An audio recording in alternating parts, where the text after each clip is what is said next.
tant de coups frappés à la fois, on y interrompt toute énergie morale.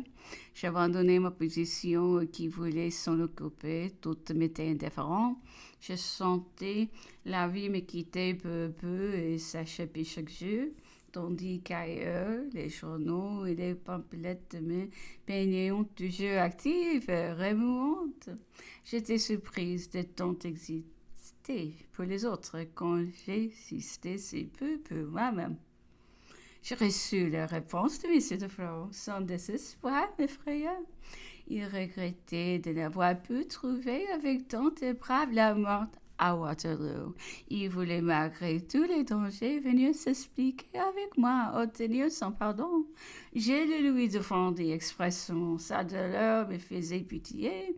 Il me jurait, dans les termes les plus touchants, que son cœur n'avait jamais cessé d'être à moi, mais rien ne me satisfaisait. Je l'aurais cru, je l'aurais plaint, je l'aurais aimé encore s'il me dit j'en aime un autre. Du moins, j'aurais trouvé quelqu'un dans cette assurance au lieu que ces serments nouveaux de tendresse et de dévouement m'agitant de trop de sentiments contraires pour ne pas accroître ma souffrance. Généralement, l'idée de son désespoir venait la suspendre par intervalles. Le charme était détruit. Je vais être trompée. Je voulais bien pardonner, mais je ne pouvais oublier. Je rends de grâce à la destinée puisque ma vie était encore nécessaire à mes enfants qui, dans ce moment, le sort m'a conduite aux eaux d'Aix-le-Vin. Les étouffes de temps durant mes nerfs et me sauveront sans doute les soins qu'exigeait aussi la santé de mon second enfant, naturellement délicate et dans ce moment altéré par le chagrin de voir partir son frère, me rappeleront à des devoirs que je semblais négliger. Je jurais de vivre puisque j'étais mère, et qu'une mère ne se remplace pas, mais peut vivre. Il me fallut de la force. Je ne me décourageais pas, j'en cherchais partout, je les vois souvent mes sœurs de la charité et mon hôpital. Un jour, une femme, il faut amener très malade, on n'avait pas ouvrir les fenêtres de sa chambre suffoquée par la mauvaise odeur. Je m'arrêtais à la porte dans son rougir puisque les sœurs ne quittaient pas son lit. J'ai fait un effort sur ma répugnance presque invincible.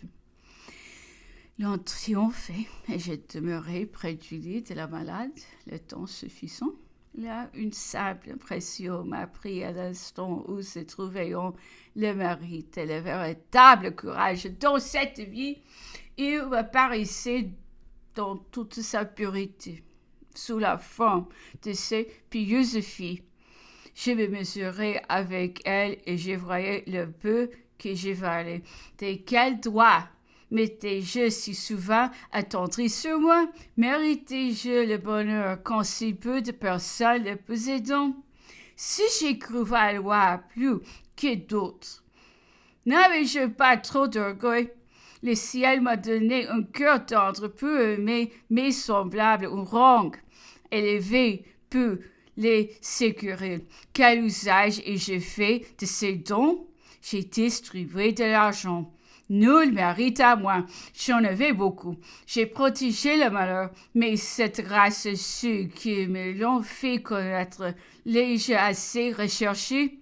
Je n'ai pas, il est vrai, refusé de secours à tous ceux qui souffraient, mais suis-je allé au-devant? Non, j'ai attendu la prière au lieu de la prévenir. J'ai ordonné les bienfaits au lieu de les répandre moi-même. Je n'ai eu qu'une bonté passive.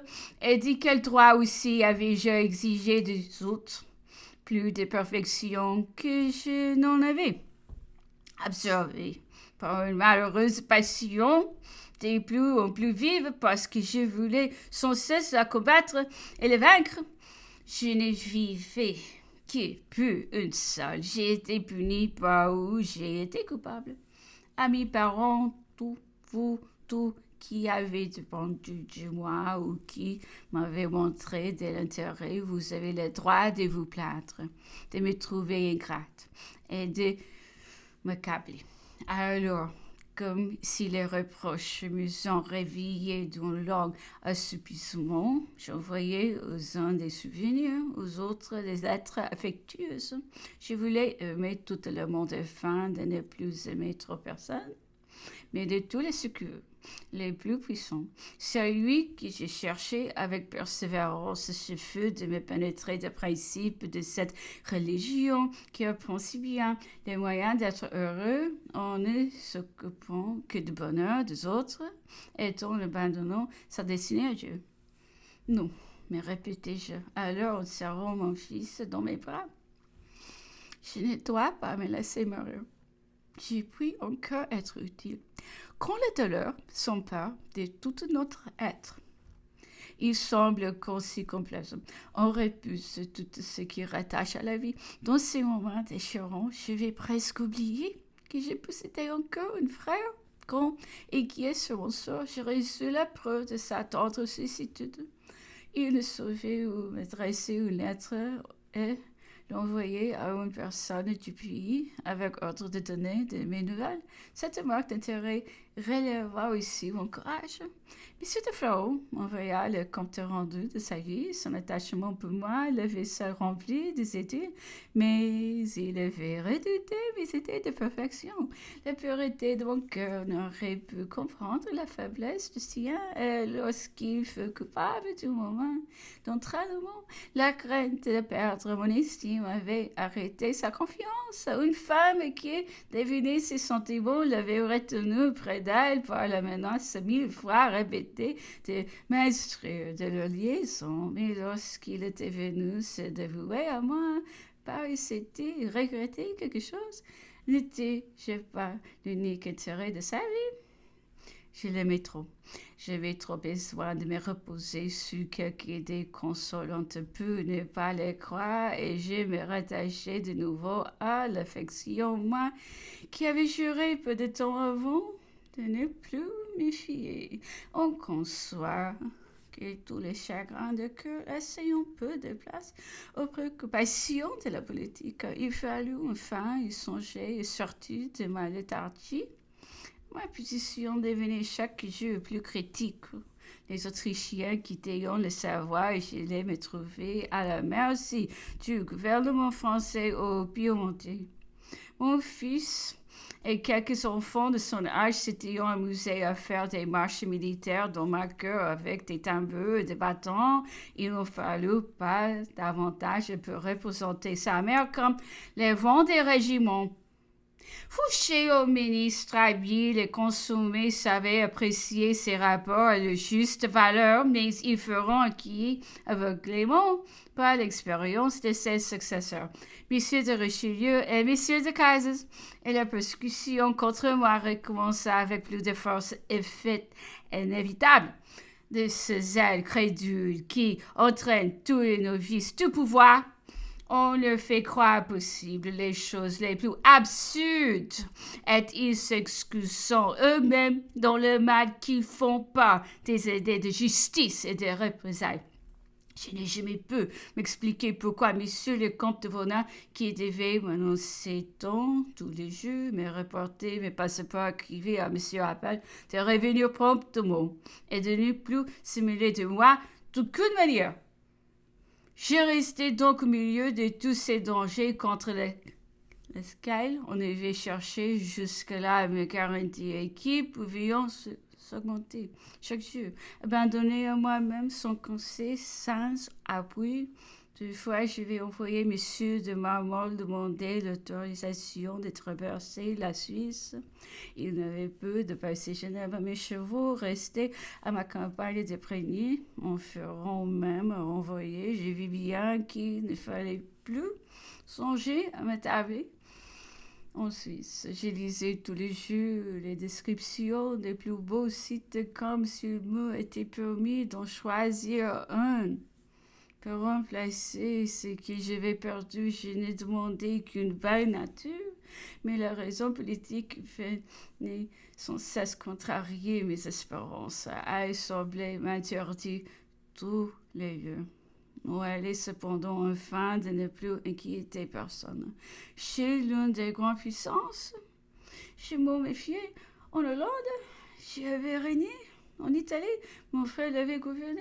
En Bavière, je pouvais nuire à sa position. Si quelques pays me seraient un instant, j'étais bientôt forcée de renoncer. Mais incertitude se croissaient encore des regrets de ceux qui monteraient. Ils ne pouvaient se persuader que je ne fusse pas maîtresse disposée de mon sort.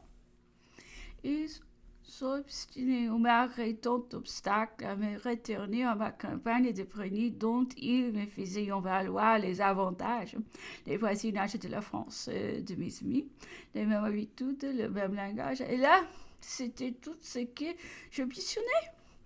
Mais le pouvais-je? Je me fatiguais souvent à leur faire comprendre la bizarrerie de ma position.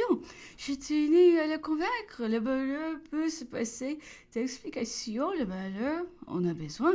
Aussi, je ne cessais de leur dire, nous ne pouvons être heureux qu'en France, mais nous ne serons tranquilles quand nous en éloignons. J'avais raison. Les souverains étrangers se sépareront sans occuper de mon sort. Je recevais des lettres qui m'effrayaient.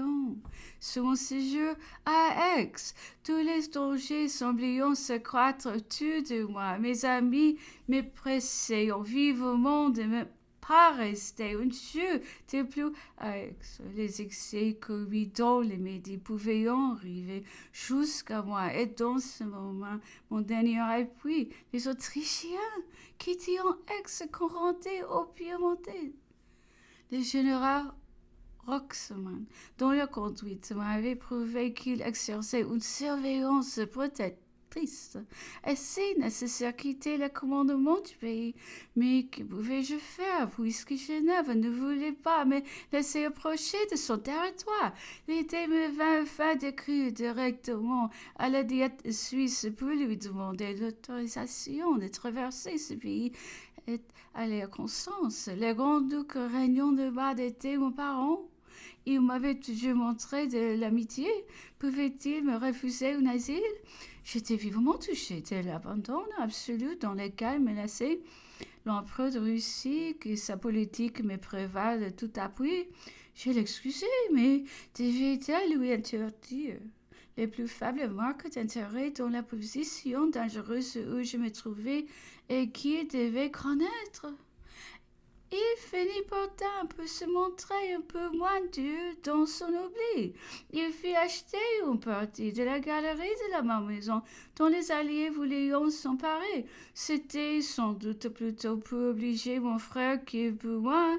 M. Deveau m'écrivit bien aussi que son ministre, le comte Capo d'Istria, était le seul qui l'eût occulté et j'ai reçu, il est vrai, de ce ministre des passeports pour me rendre à Constance en même temps que la réponse de la Diète qui me donnait la permission de traverser la Suisse. Ainsi, c'était encore à l'empereur de Russie seul que je devais ces faibles égards, mais cependant trop de choses m'avaient désavisé sur l'empereur de Russie et je ne pouvais plus me rappeler qu'il été mon ami.